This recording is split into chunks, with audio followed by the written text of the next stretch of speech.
Hello, we're on the Rover today. Yesterday I took the cam covers off and painted them grey. It was a bit of a fiddle getting them off, but I also replaced the gaskets.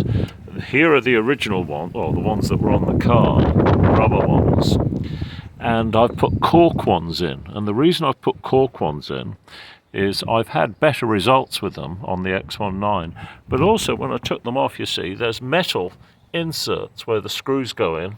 They're two different lengths, by the way, shallower on the inside than the outside, which means you can't really compress it more than that metal bush, whereas the cork ones don't have the metal bushes, and you can compress them. And you can see on this one there's traces of gasket sealant that somebody's used, that you had to certainly pull them off.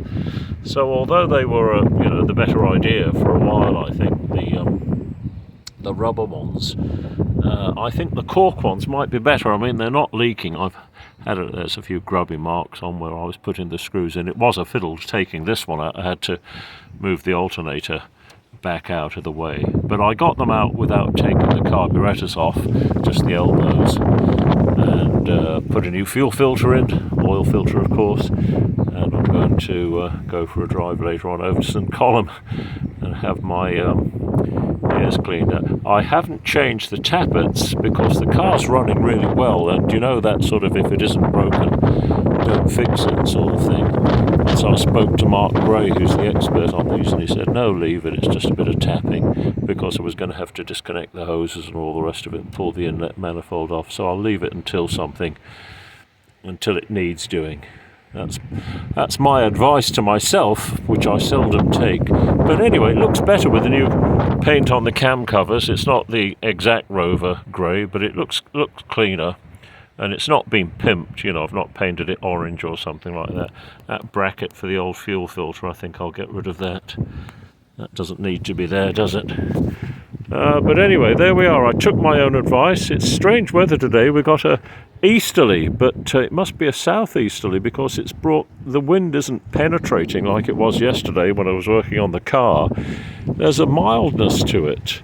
But anyway, there we go. Cork gaskets. We'll see how it goes, because there was a lot of oil leaking down there from somewhere, and it was either from the distributor, which I can see has got some oil.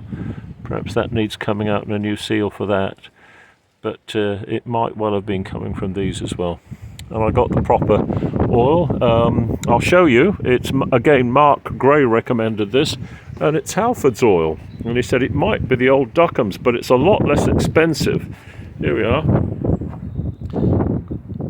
That's the one from Halford's, 30-something, £34 a tin. I had to get two because you need just over that. And it's also good for topping up. There's the X19, that's running fine, so I'm not messing about with it. Not messing about with it, taking my own advice. There we are, there's the Rover. Wheel Martin coming up this next weekend. And I hope you're all doing well. We've got the sun shining, and there's no oil leaking out of it. Anyway, all the best from David here in Cornwall. Hope your cars or your interest is getting on. All the best. Bye-bye.